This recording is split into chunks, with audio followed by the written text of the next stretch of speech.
In this week's episode of the Nerd Byword podcast, we are going through the decades of comic books. So jump into your DeLorean because the Byword starts now.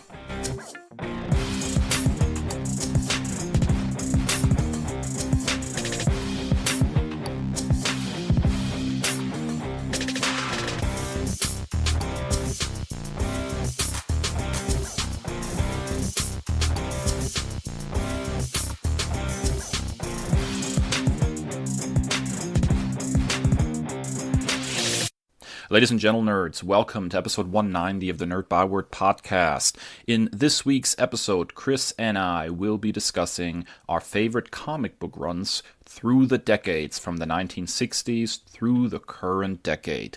But first, as always, it's time for... Nerd News! Kris, what's new?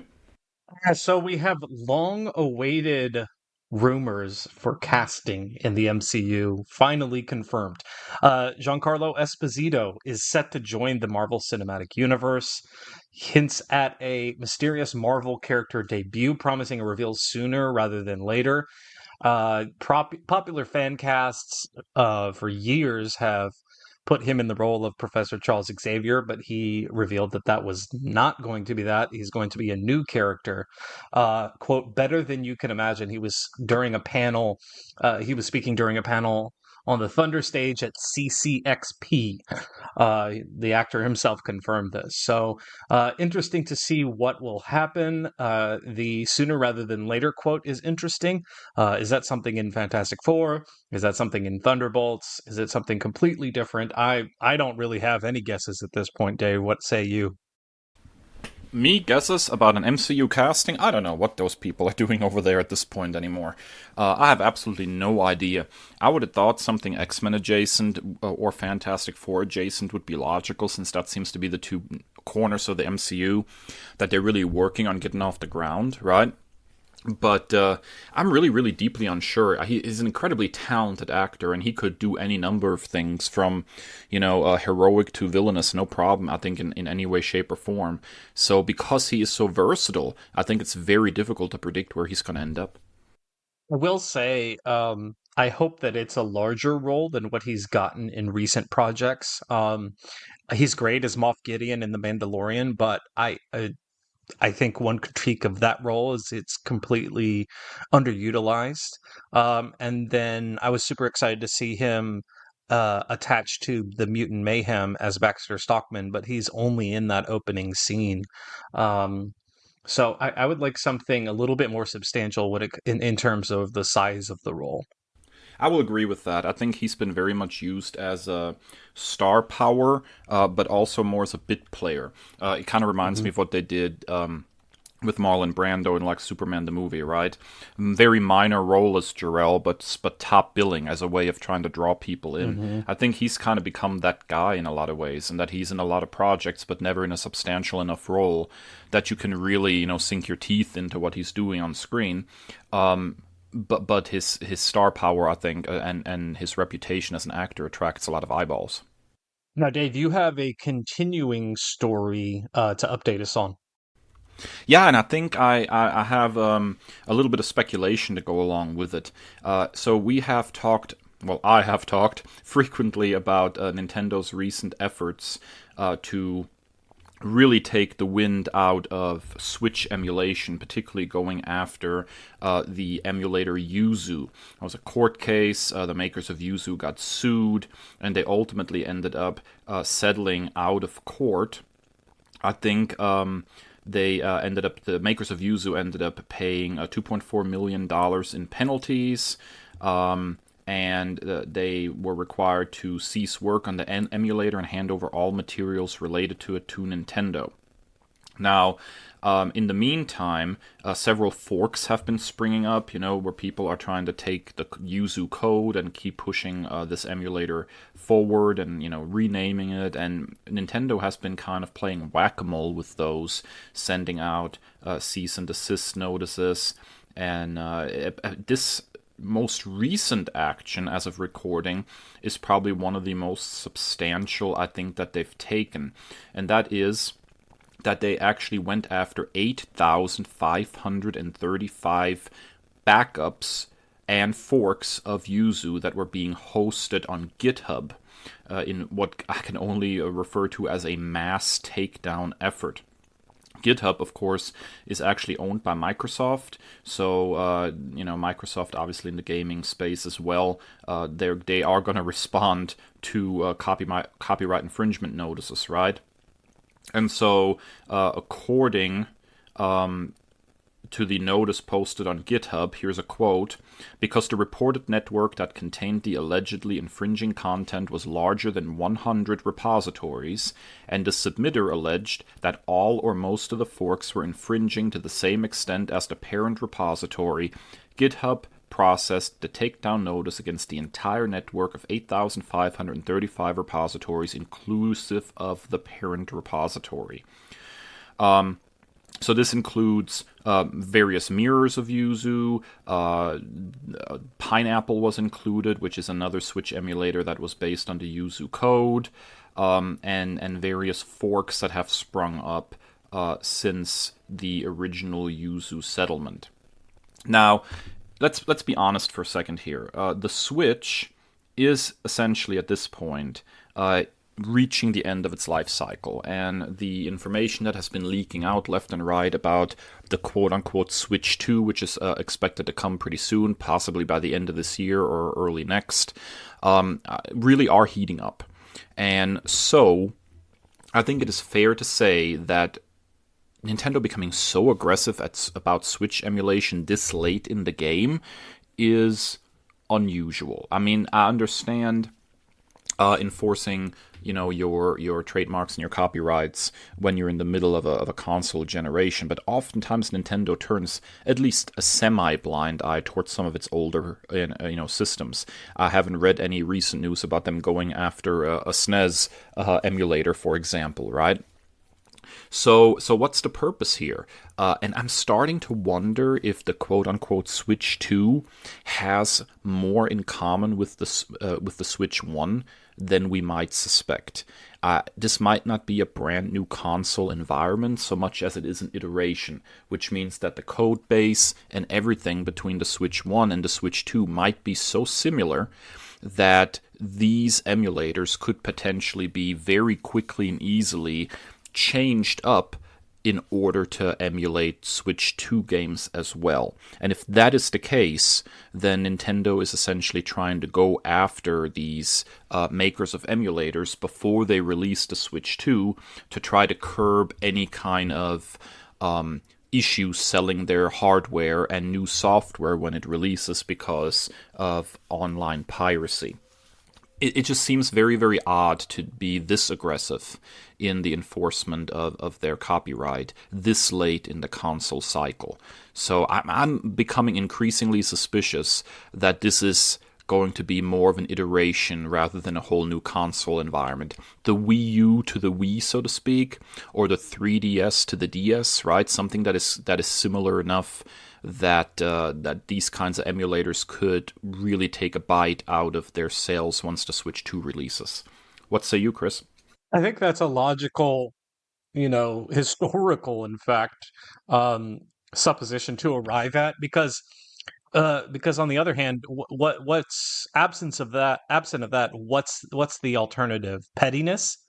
I mean, which Nintendo has proven to be extremely petty when it comes to things of this nature. But yeah, I'm just not sure on the other side of things why you would continue to try and go up against Nintendo. I would just find other means because it's certainly not worthwhile.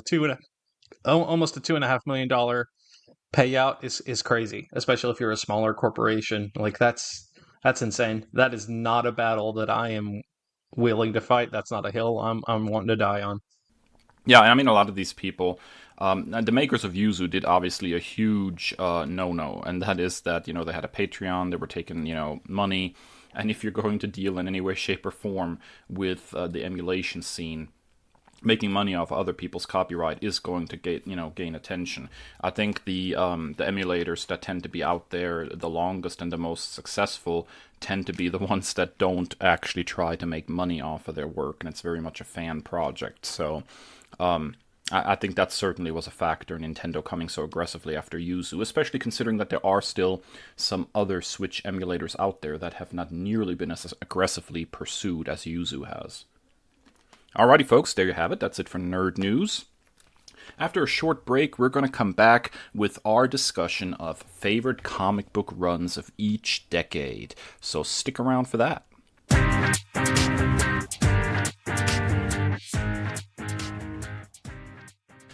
Ladies and gentle nerds, welcome back. It's time for us to do our weekly deep dive into the world of nerddom. We call it our byword.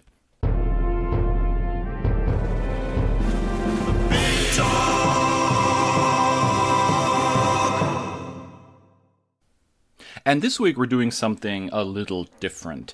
We were spitballing a lot of ideas back and forth and couldn't quite settle on what we wanted to talk about this week. And then Kris came along with a really interesting idea that we pick some of our favorite comic book runs of each decade from the 1960s through the current 2020s and talk a little bit about what makes those our favorites. I think it's fair to say that we're not necessarily talking about the best, but we are talking about personal preferences here, right?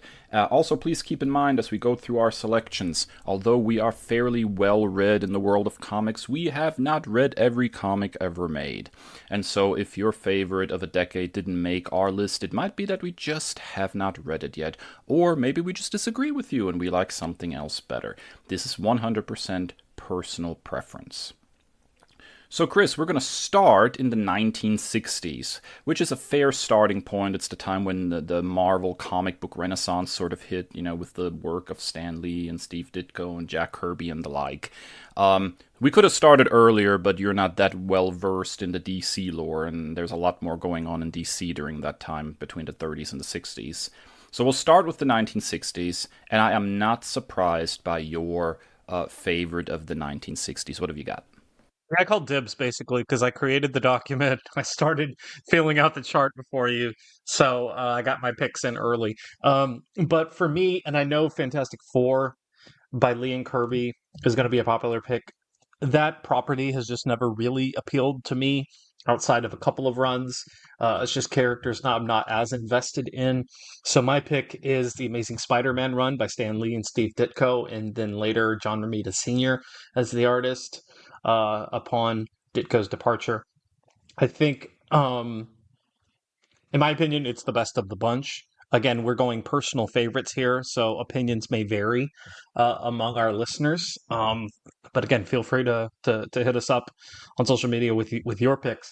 I just think that it sets a kind of a standard when it comes to what would follow as far as Marvel Comics goes, and its influence is palpable. For like a single hero's journey, I think it was unique. I think having a teenage protagonist was pretty revolutionary, and subsequent stories would attempt to go the teenage route, but this was really, I think, a hallmark of that idea. And just by and large, the stories are good. They're captivating. They're even 60, 70 years later, you can easily see yourself like relating to these characters, and that's not as easily said when it comes to older comics like this. So I still go back to these comics regularly. I'm a completionist, so when I started reading comics, this is where I started. So there's some kinship there, since it's like some of the first comics I ever read. But yeah, this is good stuff, and it's hard to top for me. Yeah, this is, I think, the obvious place to go. Not saying that you're predictable or anything, Kris, but this is the obvious place to go for like top of the line comic book storytelling in the 1960s. The soap opera kind of approach to Spider-Man's life in this and all the stuff that was going on with him in his personal life and how he balances that with his heroics is very different from what had been going on in comics before then, when everything was really larger than life and never really brought to that kind of personal level as they did with Amazing Spider-Man. And so I think this is, in a lot of ways, the point where comic books start developing and changing again, right, in the 60s, is really with Amazing Spider-Man and the success of that book. So it is definitely a top-of-the-line kind of book to me as well. It would have been one that I would have probably picked as well for my all-time favorite, but since you already picked it, I think I settled for a interesting alternative, let's put it that way. Yeah, as a kid who grew up watching soap operas with my family members, it's no surprise that I was absolutely here for that, and for that continued soap opera element of comics to come. Um, but I'm very interested. We're nothing if not we're both predictable. So pot meet kettle with your '60s pick. Yeah, so it's no secret that DC Comics was very, very weird in the 1950s and 1960s, and there's plenty of websites out there if you want to see more of what the kind of weird stuff they were doing. One particularly famous movement is the Super Dickery movement, where they love to talk about how weird Superman was, in particular on like covers and stuff, and how he was always mean to people around him. Look it up sometime. You're gonna see some very, very funny and interesting things. And it is no secret that Marvel's approach to superheroes was different enough that it was very much a kick in the pants to DC, and things started changing over there. However, that being said, there are things that I find to be incredibly valuable about Superman titles during this time period in particular. And that is because of one gentleman in particular, and that's Otto Binder. So Binder was sort of from the world of pulp science fiction magazines, which is where he really got his start before he started working, I think, in the 40s. At Fawcett Comics, and he was responsible for some of the most memorable Captain Marvel, i.e. who we call today Shazam, comic books of the time. One of the things that people sometimes don't know about that era is that Captain Marvel was actually the best-selling comic book of that era for months and months, and Binder was in large part responsible for that. And so when Fawcett went through its little problem with DC and a lawsuit, and eventually was bought up by DC, Binder actually ended up coming over to DC and ended up being one of the great contributors to Superman titles, anywhere from 1948 through 1969, although a huge bulk of that takes place nicely in the 1960s. He wrote stories for Action Comics, for Superman, for Adventure Comics, which featured the Legion of Superheroes oftentimes, Superboy, Superman's girlfriend Lois Lane, Superman's pal Jimmy Olsen, and World's Finest. And as a writer that came from this world of pulp science fiction, which I have mad love for. I love the old pulp science fiction stories from the 30s all the way through the 50s. There's something so cool about the way science fiction was written back then that I still really appreciate a great deal. Binder ended up being one of the singular most influential writers on Superman ever. He created or co-created concepts such as, go ahead and put on your seatbelt, here it comes, Supergirl, Brainiac, the Bottle City of Kandor, Krypto, Streaky the Supercat, Bippo the Super Monkey, Titano the Super Ape, Lucy Lane, Lois Lane's sister, Jimmy Olsen's Signal Watch, the concept of the imaginary story, which basically is what would later become known as Elseworld stories, and the Legion of Superheroes. There is some contention about Bizarro and exactly who came up with that character, but Binder probably added the most well-known elements to Bizarro, including elements like Bizarro World and the Bizarro #1 medallion. So when it comes to Silver Age Superman, Binder is sort of this forgotten titan of Superman stories. And if you read anything from the Silver Age at DC and you like Superman at all, you will encounter Binder storytelling, which is completely bonkers and absolutely wildly imaginative, very much in that pulp sci-fi tradition that he came from. He's so towering of a figure of that era of Superman and so underappreciated now. It's really, really sad.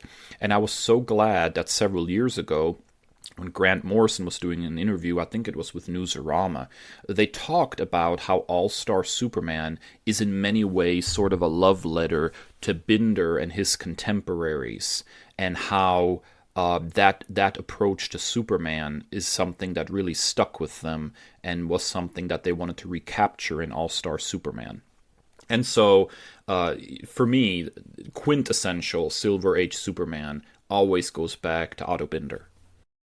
Leave it to the German to pick a god named Otto Binder, uh, who He's actually the son of Austrian immigrants. yes, So yes. yes. I did some quick homework and confirmed it.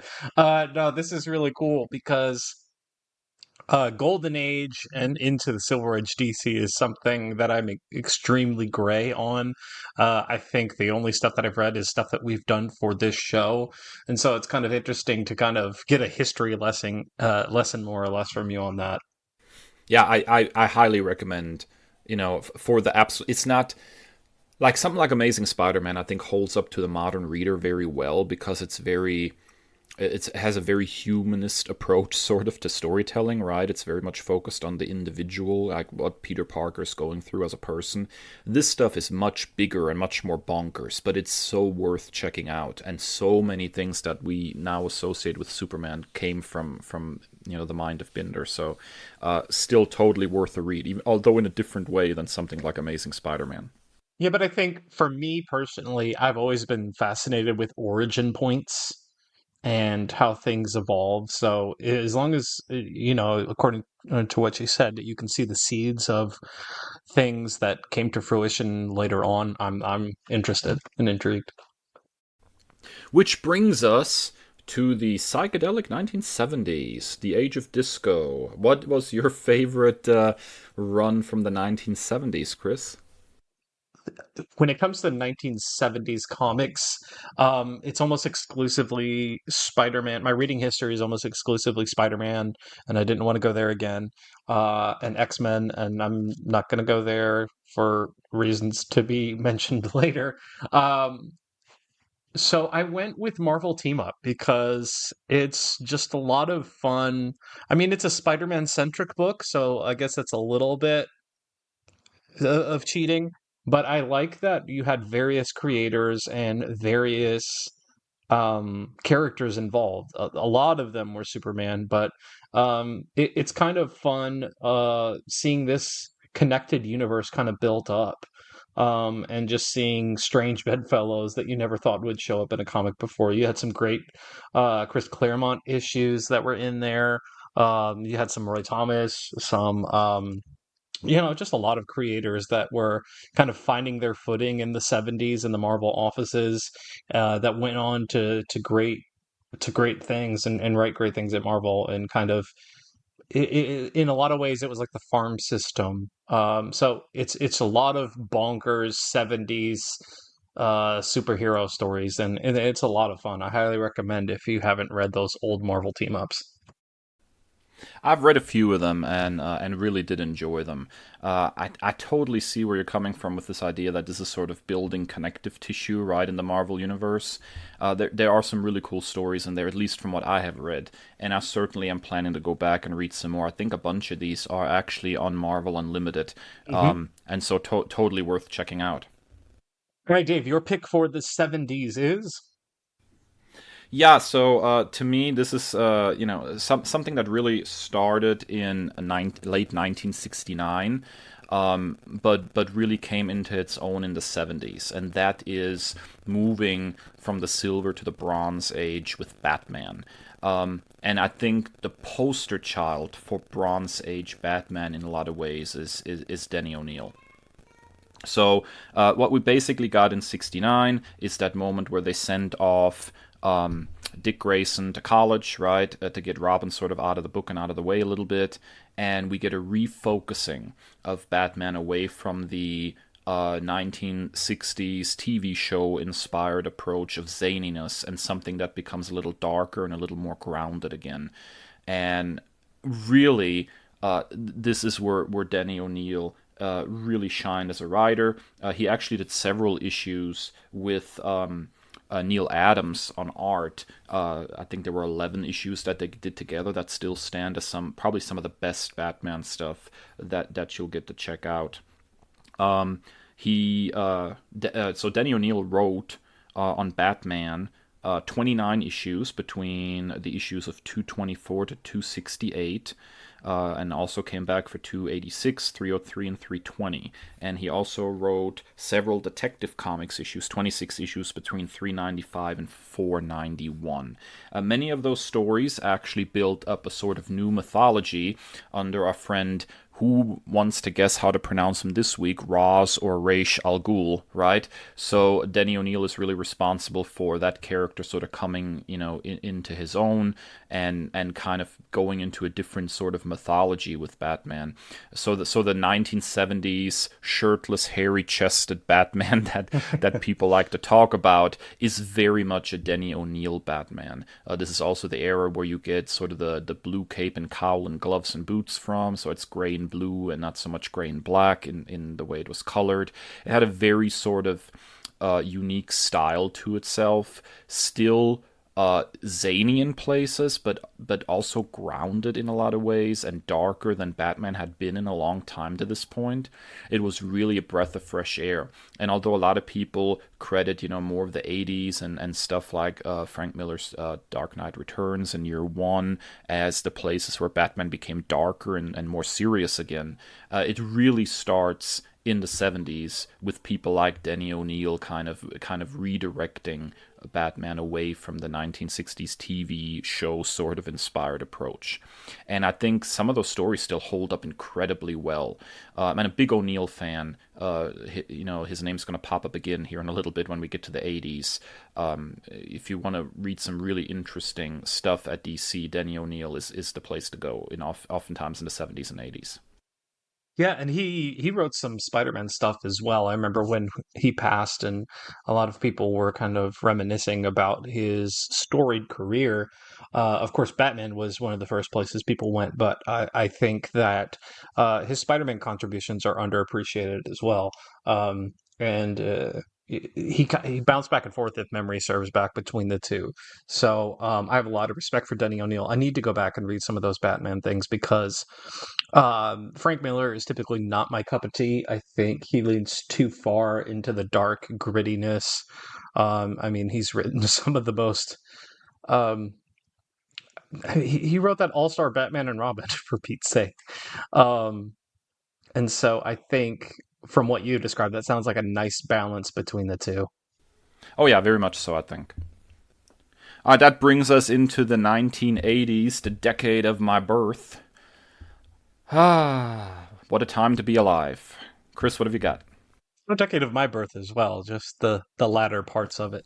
The other end of it, yeah. The other end. So I could have easily done this for the 70s, but similar to how you were talking about something that started in the previous decade but really hit its heyday with Denny O'Neil, I could have easily done Chris Claremont's X-Men in the 70s because that started right after Giant Size X-Men by Len Wein and Dave Cockrum, and that led into Chris Claremont taking over Uncanny X-Men, I believe issue 94.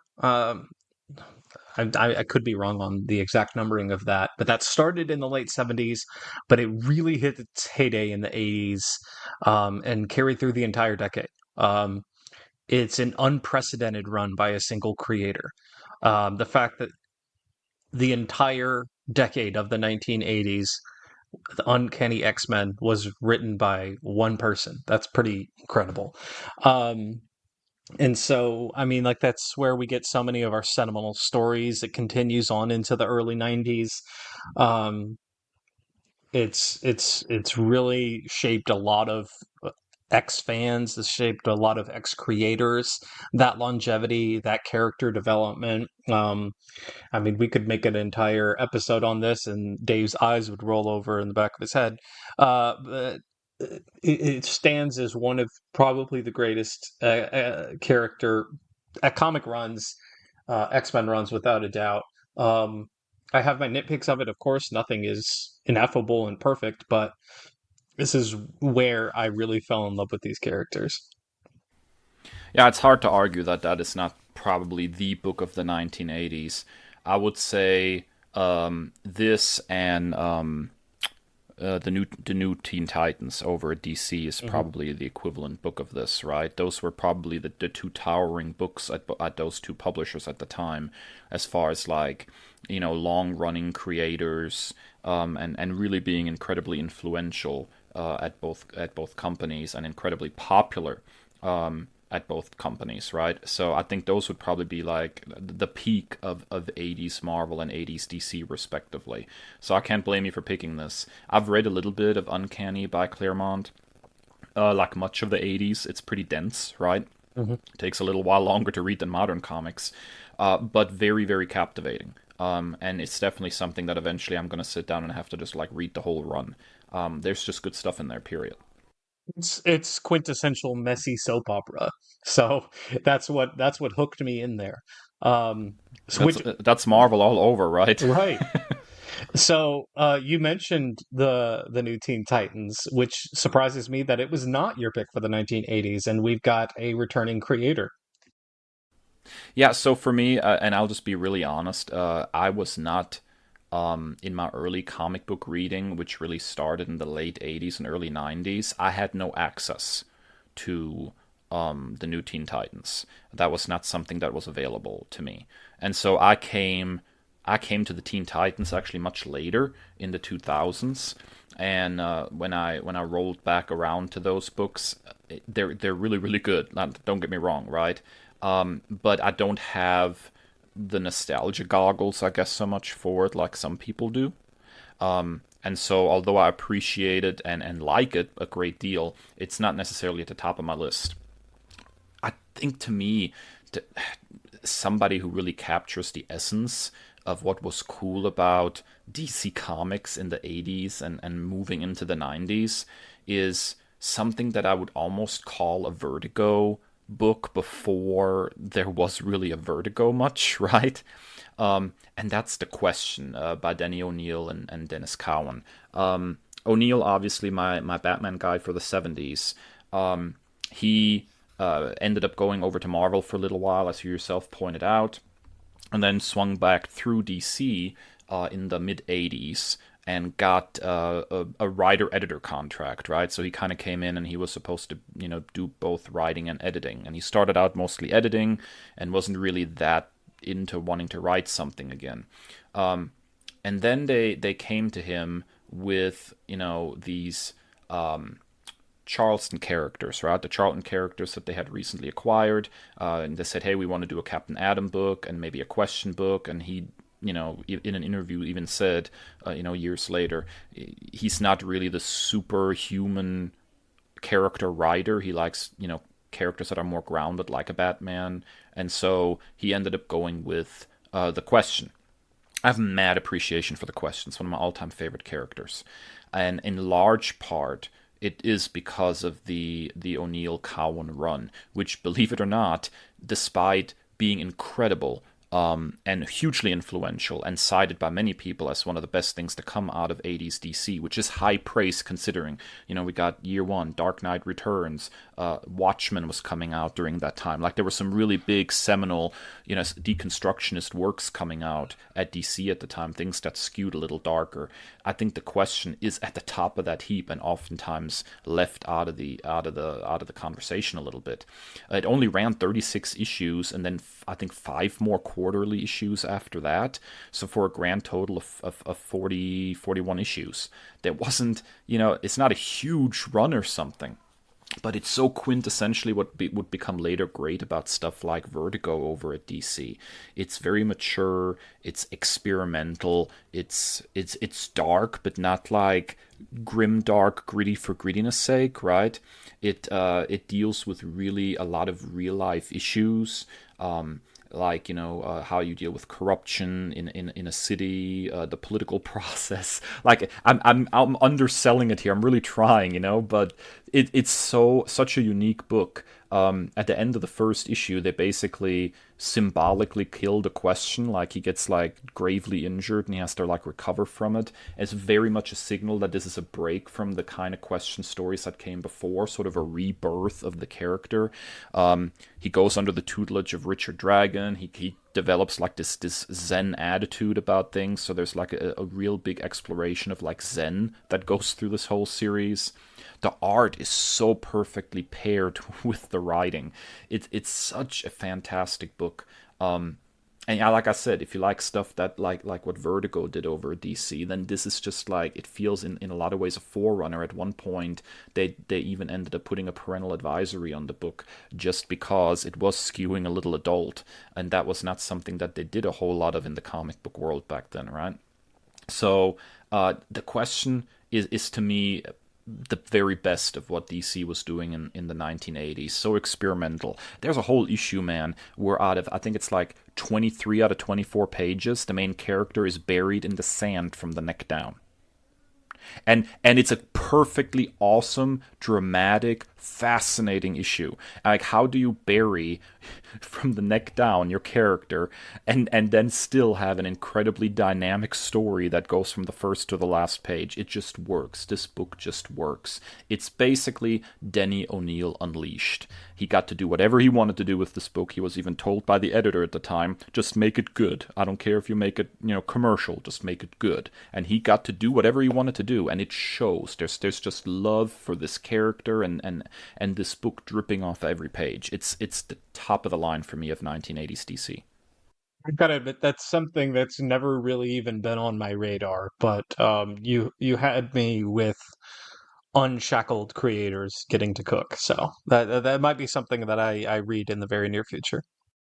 All right, that brings us to the 1990s, the decade of so many questionable decisions in comic books, but also a decade full of very, very famous storylines. Death and Return of Superman, for example, Spider-Man's Clone Saga, Maximum Carnage over at Spider-Man. You had Nightfall with Batman and Bane breaking his back. There were big, big, big swings in Please the 90s. don't talk about breaking backs. Please don't.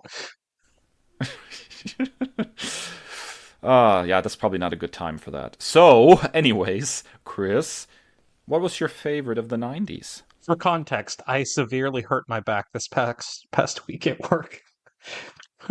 Trying to play basketball with a bunch of youngsters, so I was reminded of my age very quickly this week. So yeah, so it's interesting because this is kind of the precursor for this episode's existence. You had suggested favorite comics from the 90s, but there's not a lot that I have that are favorites. I know that a lot of people like to dunk on Marvel for the Clone Saga, for the bankruptcy, for a lot of different things. And so I don't have a whole lot of favorites. Image is 90s Image comics is not my vibe at all. Um, and so I didn't really have a lot to go on. I was like, well, let's just open it up to different decades.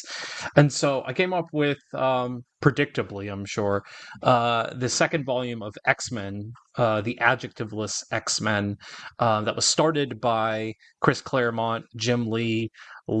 Some really messy situation starting that off.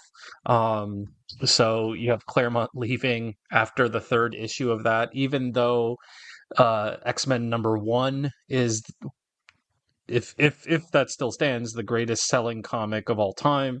But I'm here to recommend it, to choose it for the subsequent stuff that has nothing to do with either one of them. So I'm a big fan of this run because of friend of the show Fabian Nicieza, who took over, I believe in issue 12. Yeah, issue 12.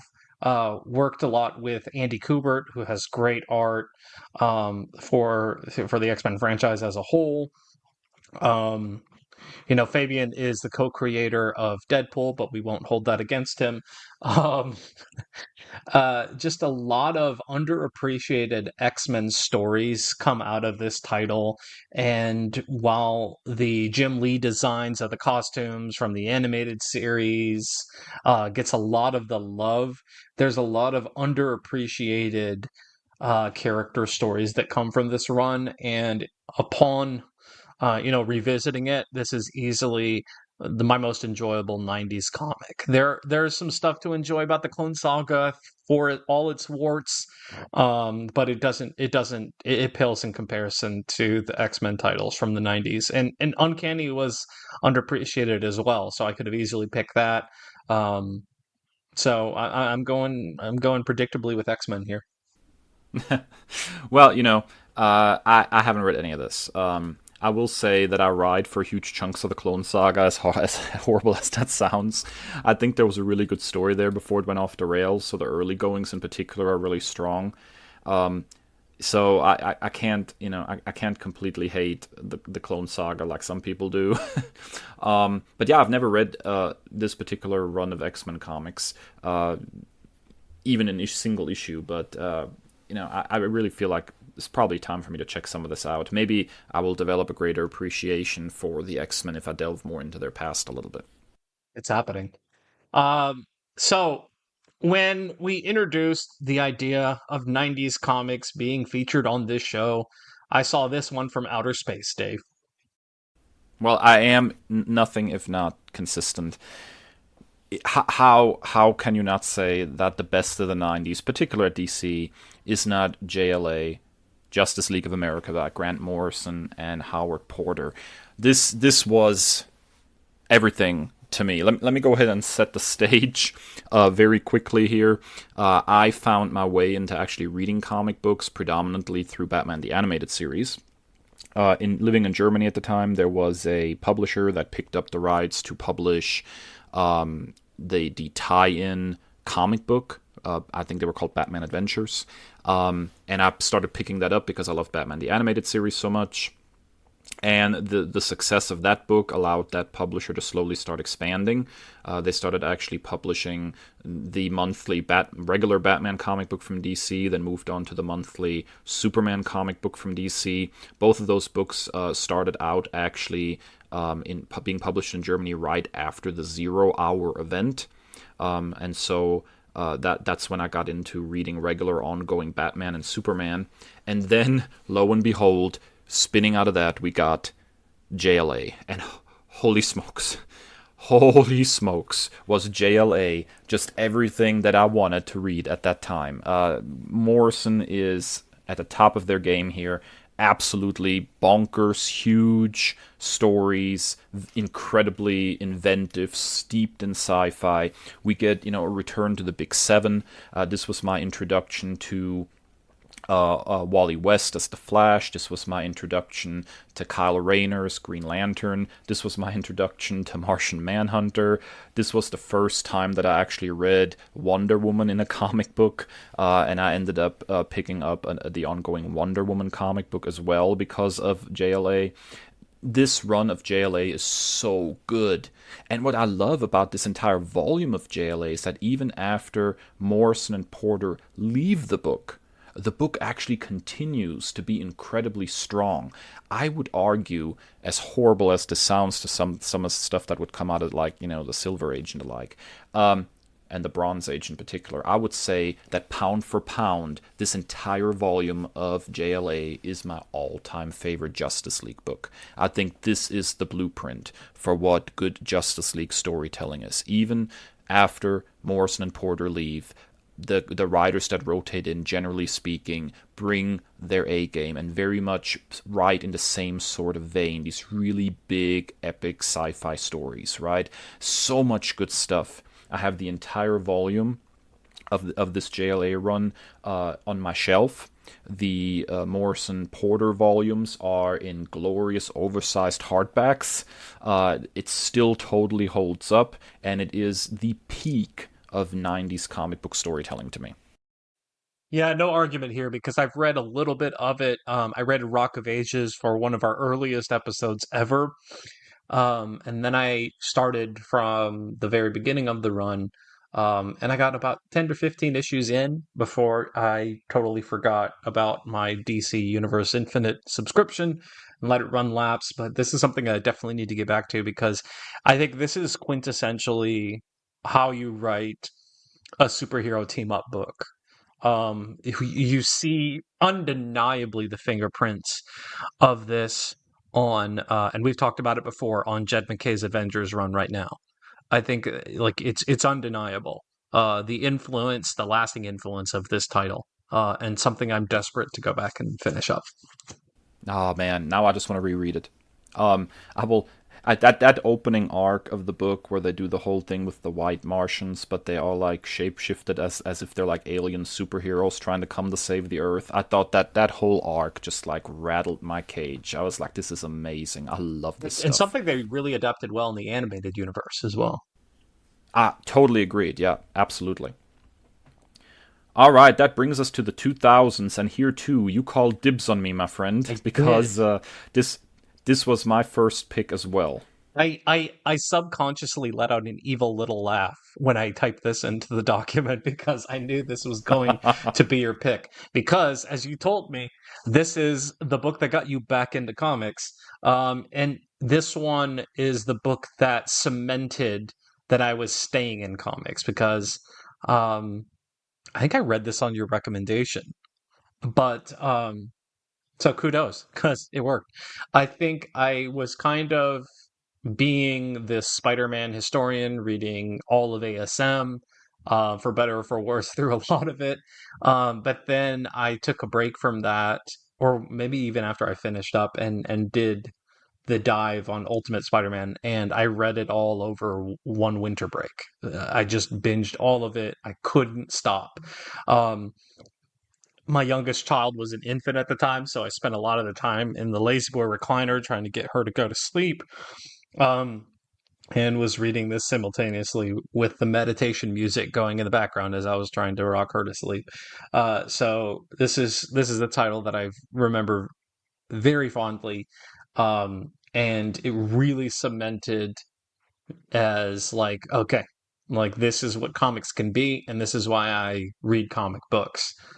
Is because of stuff like this. So I even got a couple of my kids to read the first two volumes because I have them in trade. Me having physical comic books, who would have thought? Um, but no, I found them at a used bookstore for very cheap. So I have a very special place in my heart for this title. By Brian Michael Bendis and Mark Bagley. Forgot to mention that. I also have a big soft spot for this book. Having lapsed out of comics for a little while, this is the book, as you said, that returned me back. It is also the source of a great conflict between myself and my wife. We were dating at the time. We stopped at the comic book store to pick up my pull for the week, and I was sitting in the mall with her, and she spilled a drink over my issue of Ultimate Spider-Man, and there was a great disturbance in the force that day. Uh, And after that moment, she refused to handle my comic books ever again. Now doesn't even touch them.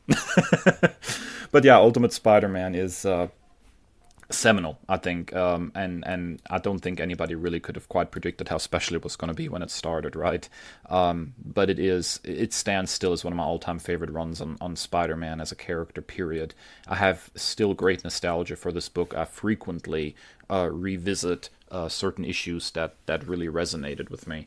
I think this is probably Bendis at his best, and there are things that Bendis has written that I have loved comparatively equally or close to the same. But I think in recent years in particular, like his run on Superman was a big letdown for me. I don't think he was quite where I like to see that character going. But this is Bendis at his very best. Like Bendis clicked. There were very very few missteps in this book. Even even after Bagley left and he kept going for a while, I think the book still had a lot of strengths. And I think it's probably the standout Spider-Man book. Like if somebody tells me they want to read Spider-Man for the first time, I still direct them to Ultimate Spider-Man, even over stuff like Amazing. I think it's a great entry point to get to know the character better. And it's much easier to sell, particularly we're dealing with students who are asking us this question. It's much easier to point them into, albeit a book that's 23 years old right now. It's much easier to point them in the direction of this than something from the 1960s. Um, so let's stay in the 2000s, the aughts, if you will. And alert, alert, Dave picked a Marvel comic book. Yes, I did, because there's only one other book in the 2000s that came anywhere close to Ultimate Spider-Man for me.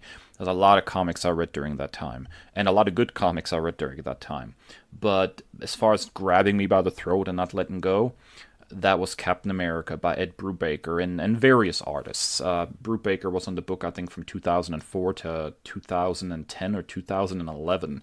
And there was a lot of different artists that came in. I think when they launched the book, the first arc was drawn by Steve Epting. And that art was absolutely solid. But there were no bad artists on this book.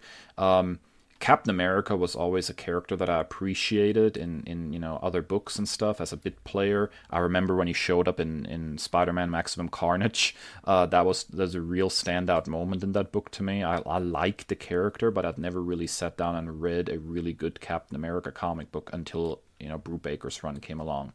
And there's a reason why much of what Brubaker did with the character found its way in some way, shape, or form into the MCU, particularly the Winter Soldier storyline and everything that happened with Bucky since, right? So this book kind of put Captain America, this relic from World War II, in a story that was essentially sort of a modern day spy thriller, right? And from there went through the same sort of concepts that some DC characters have been through, notably Batman, and that's the idea that what happens if you are dead and gone, who picks up your legacy and keeps pushing forward. And we got a lengthy run with Bucky actually trying to redeem himself and the things he has done in his past by becoming the new Captain America. It's a fantastic run. There are so many good things happening in this. The supporting cast is solid, the art is gorgeous, and the writing is so tight and interesting and keeps you at the edge of your seat at all times. It is a masterclass in comic book storytelling in my book. It's been collected, I think, across 5 omnibuses. Omnibusi? I'm not sure what the plural of omnibus is at this point. And you can also read the whole run on Marvel Unlimited, and I just cannot recommend it highly enough. As far as 2000 storytelling, there's a wave, I think, of like maturity in comics in the 2000s, not necessarily maturity in like we're going like really dark or something, but just like a maturation in storytelling, I think. And Brubaker's Captain America is sort of at the very top of that for me. It really represents the era incredibly well. Yeah, the little bit that I've seen of this, I think it's not a maturity in like we're gonna go rated R or mature audiences, like as far as content. I think the audience intended becomes for adults. Um, Now, Captain America, it's interesting because Captain America is a character that I have kind of this interesting relationship with because I'm not an overly patriotic person. And in fact, I see some of those themes as potentially problematic. And so I kind of steer away from characters that are overly and overtly patriotic. But I think Captain America, in a lot of storylines, um, does a good job of kind of walking that line. And so this is not a run that I have read yet, but it's something I've kept my eye on for quite a long time. So another thing to add to my list. And I will freely admit I'm not the most like rah rah rah traipse around in the American flag, but as a Because you're somebody with German. because you're draped in a German flag. No, in fact, actually, very much the opposite. I think one of the things that I always appreciate most about Captain America is his willingness to punch Nazis, right? like, screw those guys. So, that's kind of my entry point to Captain America. Anybody who likes to, punch some Nazis around is probably good by me. So, all right, that brings us into the 2010s, and I am not surprised by this pick at all, Chris. Listen, it's another recommendation from you that changed my life. Um, and it just wrapped with issue 150, and I'm not gonna lie, I was really emotional reading the end of that. I'm excited for the future of it, but IDW's Teenage Mutant Ninja Turtles, largely by Kevin Eastman and Tom Waltz, various artists. We have Sophie Campbell, who took over a couple of years ago with issue 101. I think pound for pound, issue for issue, this is the best run in modern comics. It's just quality, banger after banger. There's not a bad issue. There's some really impactful storylines and arcs in this. I talked recently about the City Fall arc with Leonardo, and how really powerful that was. Um, and I'm rereading it now when I have free time, which is not often. But I revisited. I think I'm probably about 25 issues in. But I'm also reading like the micro series. I'm reading those ultimate collections on Comixology Unlimited. And it's just such good writing. I cannot recommend this run enough. And the fact that in a second or third tier publisher, it was able to carry on for 13 plus years is really really cool. Um, and again, this is good comics, and so if you have love for the turtles, read this book. Yeah, and I will wholeheartedly echo this. This is one of my favorites of the 2010s as well. It's just such a solid book, and although I have kind of fallen off of it in the last little bit, it is definitely one that I plan to return to and kind of get caught up on because it's just so solid. It kind of does this great synthesis, of taking like the best parts of all previous iterations of the Turtles and blending them in such a seamless fashion that it seems to me in a lot of ways like this is sort of the penultimate version of the Teenage Mutant Ninja Turtles, the logical this is where everything fits, version of the Teenage Mutant Ninja Turtles, and I adore it for that. I really do. I think it's my favorite TMNT comic book I've ever read, and I've read the older stuff too, but this is in a league of its own.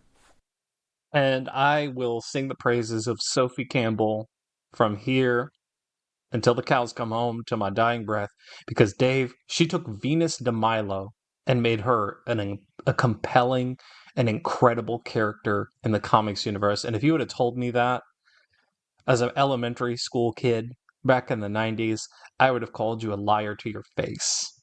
Yeah, yeah. I mean, Venus de Milo. Everybody in the '90s pretty much hated that character.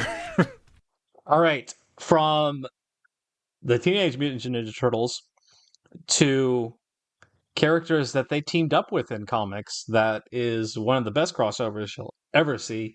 Your pick from the tens is what, Dave? Boom Studios Power Rangers comic books.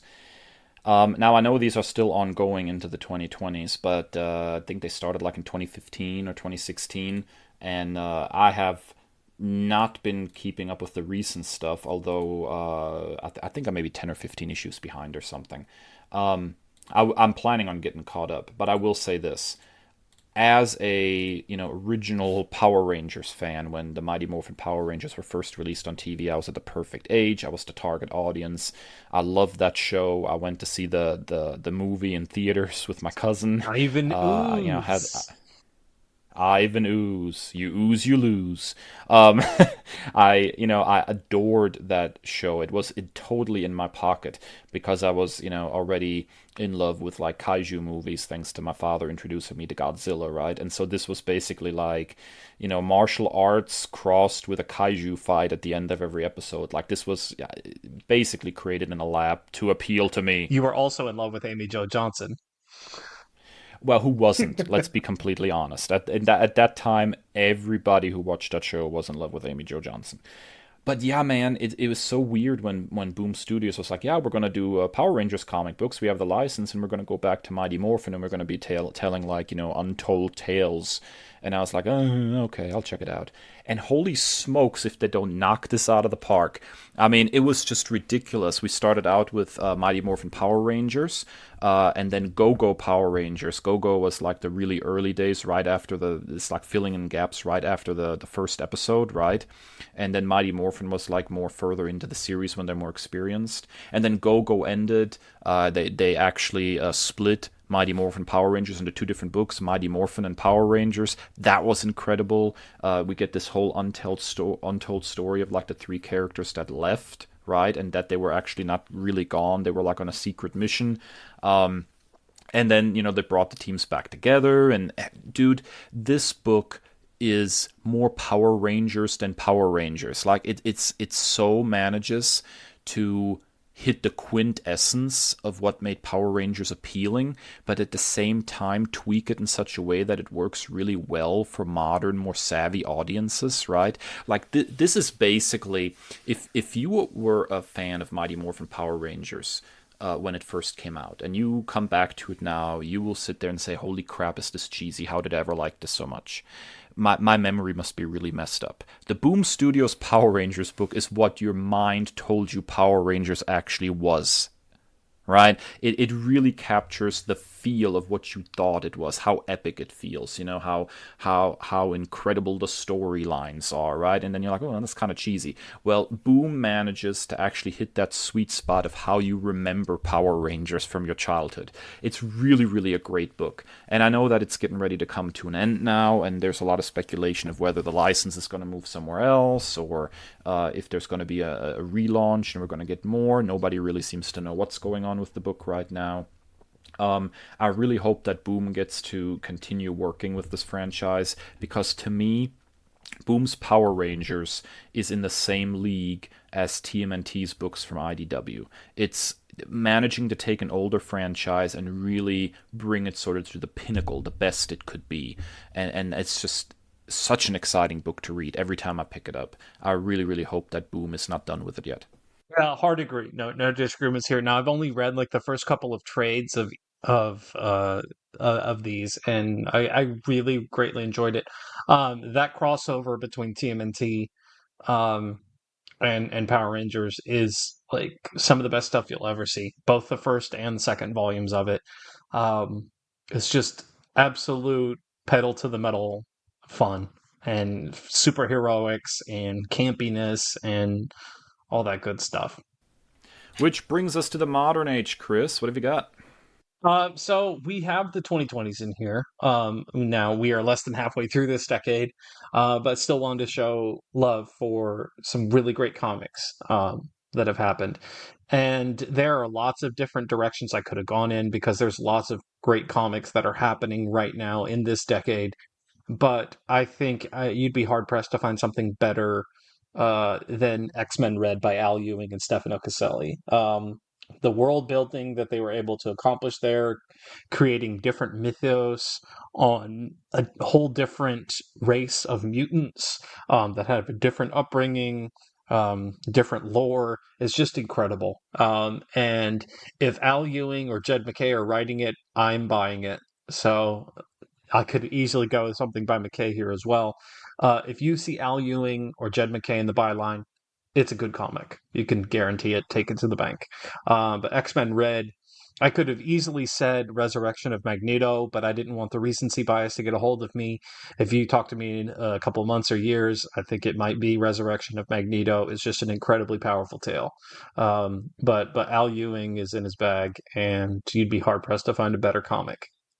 Yeah, I haven't checked this out at all. Obviously, I tried a couple of things from the Krakoa era, and it didn't, quite click with me. I am planning, by the way, on trying X-Men again now that Gail Simone is going to be on an X-Men book, and Simone is like, my great like if her name is on the book, I want Hmm. to read it person. So I'm really hoping that this is going to be my entry point into the larger world of X-Men, thanks to Gail. Which is surprising she didn't pop up on this list. But your pick for this decade, Dave, is what? Yeah, so I really wanted to talk a little bit about my reading tendencies are still superheroic in nature in a lot of ways, but I've also branched out a whole lot. And one of the things that I've really appreciated is James Tynion IV, particularly some of the horror books that he's been doing. And I was torn between two different ones: The Nice House on the Lake, which I think is an absolute barn burner of a horror story, done over at DC at their Black Label. But I think the one that slightly edges out, and maybe that's because of like my built-in love for something like Buffy the Vampire Slayer, is Something is Killing the Children over at Boom Studios. Which is all about Erica Slaughter, who's like a monster killer, and she's part of this secretive organization. It started out as a 5-issue limited series, actually, in mid 2019, but it really kind of came into its own in the 2020s. It ended up getting full status for like an ongoing series. I think it's in the late 30s as far as issues goes, as of right now, and still going on. It's also had a spin-off, The House of Slaughter, I think it's called. It's really, really good, right? It kind of brings like that Buffy the Vampire Slayer to the table a little bit, sort of like young girl trying to hunt monsters, but it has a very much more horror tinged approach to it, a little less lighthearted, a little less humorous, right? And it's fantastic at building mythology. I think to me, Tinian the Fourth is like the horror writer to watch right now at like the big comic book companies. When he puts out a horror book, I'm first in line to check it out. And although there are a lot of really good books coming out in the last few years, I always keep coming back to Something is Killing the Children. And I'm not the only one that feels really strongly about this. I think Tinian the Fourth won like an Eisner Award for Best Writer in 21 and 22 for the series, right? And I think Something is Killing the Children even like won Best Continuing Series in 2022 as well. It's just a really, really solid book. And it always makes me sad that although it seems to be appreciated and it is successful, it's not one that is talked about nearly as much as I think it should be. I think this is really it fills a niche in like horror storytelling and comic books that very often doesn't get filled. And really, don't get me started on Werther Deladera's art in this, because it's really like it does a great job making your skin crawl in places. Like it's really difficult to build tension and horror in a comic book, but the art here does that flawlessly. So it's easily one of my favorite books of the 2020s so far. I mean, probably one of the greatest takeaways of this show is you slowly but surely evangelizing towards me when it comes to horror. I mean, we have an entire month set aside to where I'm more open to horror adjacent stuff. You'll see that in today's nerd commendation. But you're not alone in your love for this title. I have lots of friends who rant and rave about it, so it may be something that I have to go ahead and dive into. Oh man, yeah, please do. Like, I would love to talk about this series with somebody once, because there's so many cool mythology building moments in there, and oh man, it's one of my all time favorites. Well, alrighty, folks, there you have it. Those are our favorite comic book runs through the decades so far. What are yours? Find us on social media. Let us know. We can be found at Nerd Byword, and individually at that Nerd Dave and at that Nerd Chris. Quick break time, but when we come back, we are going to bring you some new nerd commendations, so stick around.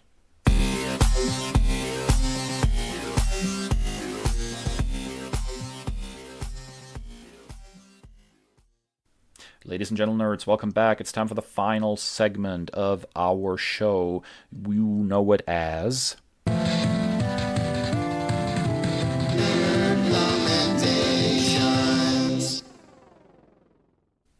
All right, Chris, recommend me something. I feel like we've already talked about this a little bit off the air, but let's go ahead and formalize it on the air. So, yeah, when I said earlier, if Jed McKay's name is on something, you can take it to the bank that it's a good comic, and I meant it. So, as of the time recording, we just had Blood Hunt #1 released, and boy, does it deliver. I'm going to read the solicit from Marvel.com. Blood Hunt will plunge Earth into darkness for this summer's monstrous Marvel event. After the sun is suddenly blotted out of the sky, covering the world in eternal darkness, vampires will carry out ambitious, coordinated attacks that put humanity on the defensive, with virtually every hero affected by the overwhelming onslaught of the undead. Earth's mightiest heroes will have to pull out all the stops if they hope to avoid a bloody fate. End quote. So yeah, this is absolutely fascinating. So I'm kind of working my way slowly but surely through the Jed McKay comic connected universe. Um, I'd already read all of his Black Cat stuff, and that doesn't really feature in here yet. We'll see. I should say that the art is done by Pepe Larraz, and as an X-Men fan, you know his contributions to the medium of comic books and Marvel Comics. So it's majestic, it's gorgeous, and then you have like top-notch writing to boot. But I'm also working through his Doctor Strange stuff right now. That was last week's Nerd Commendation, The Death of Doctor Strange. I'm reading Strange right now, greatly enjoying it. I've also read all of his Moon Knight stuff. In fact, that was a homework episode for you. I still haven't gotten to Vengeance of the Moon Knight, so I still need to do that. But all of that is kind of pushing into this blood hunt, including Brian Hill's incredible run on Blade that just wrapped with the 10 issue, I guess, maxi series. I was sad to see that title go, but it was a complete story arc that was just masterfully done. So if you like horror comics, if you like the second world, if you will, or the occult, this is all of these worlds colliding into Blood Hunt, including his Avengers run as well, which I have sang the praises of time and time again, and will continue to do so.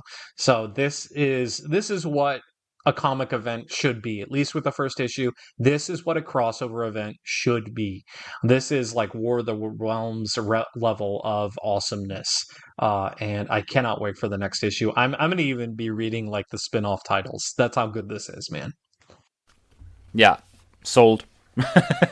Jed McKay, horror tinged, sold. I'm checking this out. I mean, dude, you've got seminal Marvel characters getting shards through the cranium. Like it does not pull any punches.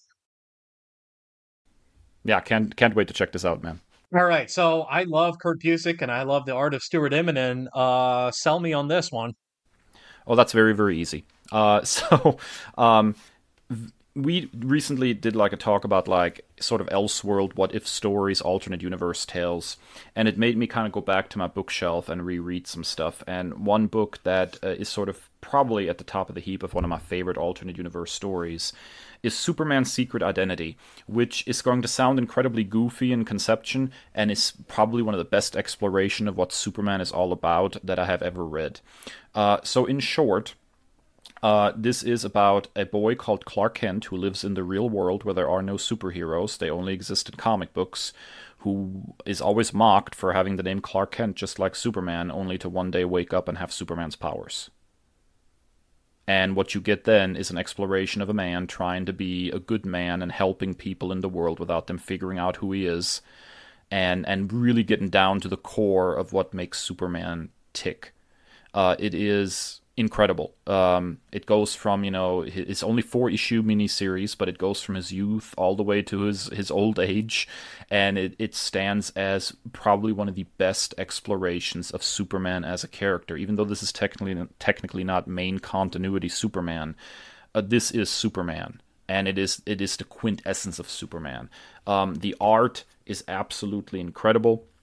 Busiek has such a great handle on what makes Superman tick as a character that even this alternate universe version feels like Superman. This is Superman through and through. And I can't recommend it highly enough. I don't want to get into too many details. Let's just say there's a lot of moving parts here. This is a very different kind of Superman story. There's a lot of stuff with people trying to figure out who he is and what makes him tick.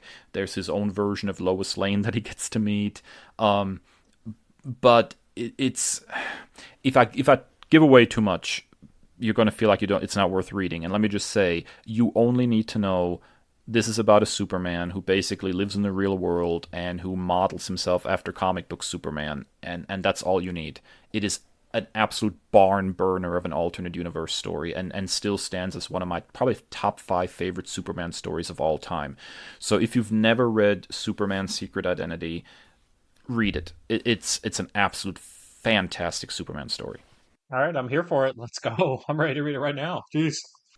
I'm pretty sure it's on DC Universe Infinite, so if you do, let me know what you thought, because I think this is a really, really special book, man. Alrighty, folks, there you have it. That's it for episode 190 of the Nerd Byword podcast. If you like what you just heard, get on your favorite podcasting platform, leave us a rating and review, and subscribe so you never miss an episode. You can find us on all podcasting platforms, as well as our own spiffy website, nerdbyword.com. And as always, hit us up on social media if you have thoughts on today's episode, thoughts on future episodes of the Nerd Byword. You can find us at Nerd Byword across all social media platforms, or individually, that Nerd Dave and that Nerd Kris. And as always, stay well and stay nerdy. The Nerd Byword is written and produced by Kris and Dave, two nerds with a love of all things pop culture. The podcast features music by Al Jimenez, with additional drops composed by Joe Biondi. Our show art is by Ashery Design. Find us at nerdbyword.com and wherever podcasts are available.